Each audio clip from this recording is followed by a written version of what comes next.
Adak atur pen blank set arna Jakong the parpi mang hume me Ang song kang tuy nai nang do aba Nang ne tum arna Adak atur pen blank set arna Jakong the parpi mang hume me Ang song kang tuy nai nang do aba Nang ne tum arna Kai ke do ver apo nang prek un Sining pir the nang long kai kita jud un Kai ke do ver apo nang prek un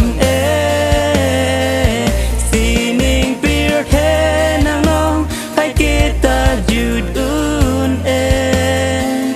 You may amen chena Kedo amen chena Jesus Christ nang rat pe vang na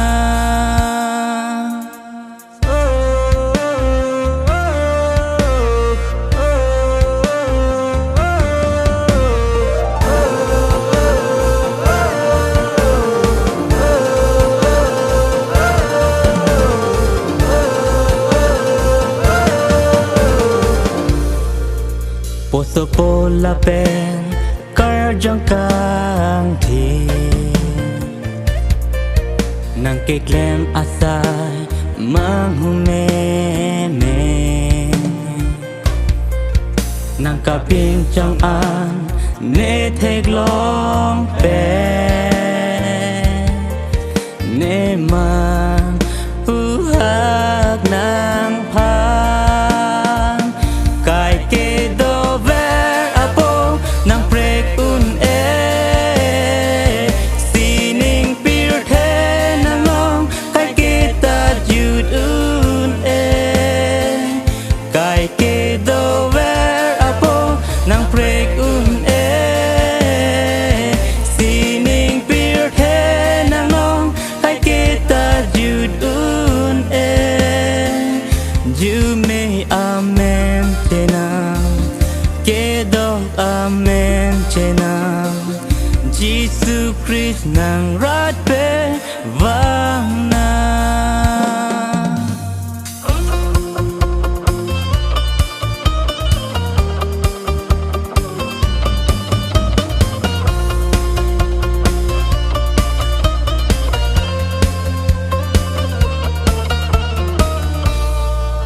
Nang kang thier ang hoy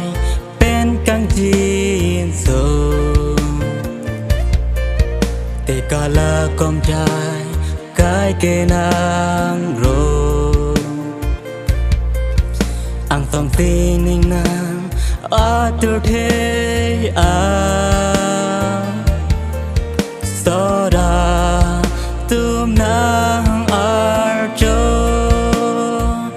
Kai ke do ver apo nang prek un